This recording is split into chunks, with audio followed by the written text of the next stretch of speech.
New rules on controlled foreign companies, or better known as CFC rules, are planned to be included in the Dutch tax framework for the next 4 years according to the agreement presented by the coalition cabinet in the Netherlands.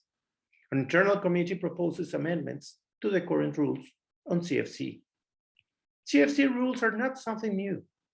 A long history has been related to this kind of rules with the main objective to tackle tax evasion of multinational groups when creating operations and tax and corporate structures with the principal aim to lower effective tax rates or even skip the payment of income tax in low or nil tax jurisdictions.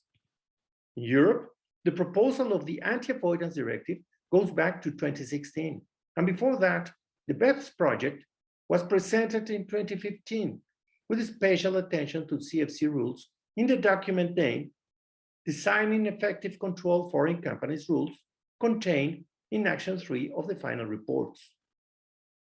So this is not new, but Netherlands has proposed a little twist to incorporate in local statutes concerning CFC rules. Now, let's talk about the basis to determine whether a foreign entity or permanent establishment abroad could be regarded to be under the CFC framework in the Netherlands according to the amendments proposed. According to the new proposal, a Dutch taxpayer should have directly or indirectly at least 50% of the shares or interest in the CFC, and the controlled business should be located in a low or nil tax jurisdiction with a statutory tax rate lower than 9%. Once a CFC has been identified, it's necessary to assess the income generated by the CFC to determine how much of the net income is passive income. Broadly, passive income means royalties, dividends, and interests.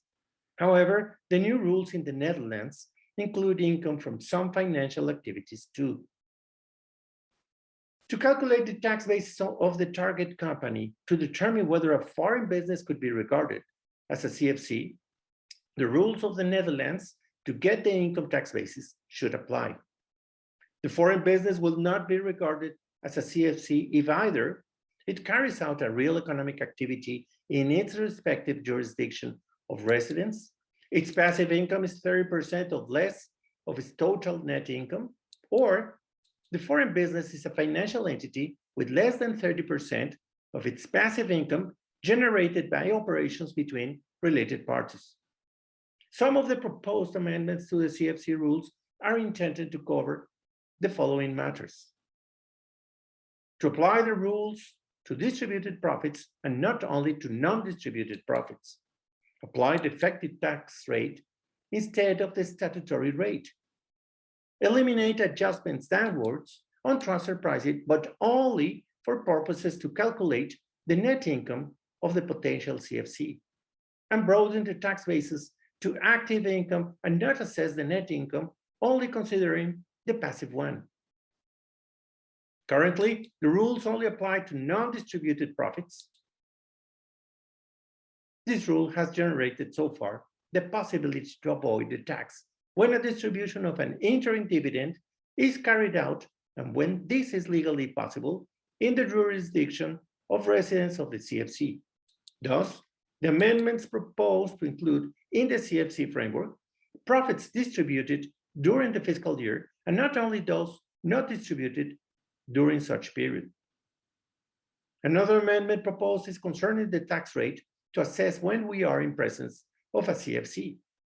Currently, the tax rate to consider is the statutory one in effect in the respective jurisdiction.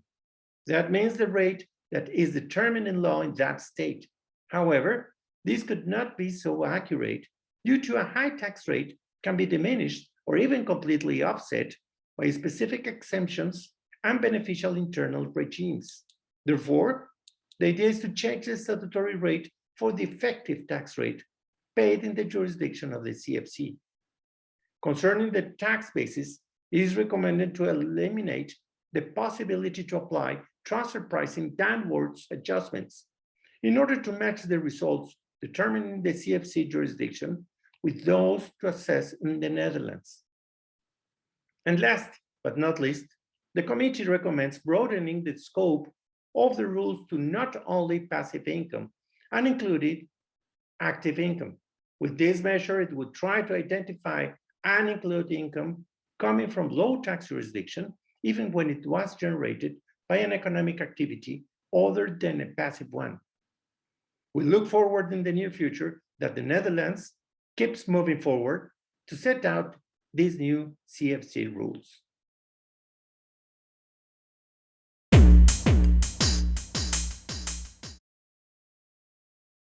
As of 2023, the United Arab Emirates will levy corporate income tax at a 9% rate to relevant businesses, and the bigger ones will pay 15% according to the new rules of minimum tax introduced by the OECD and the Inclusive Framework.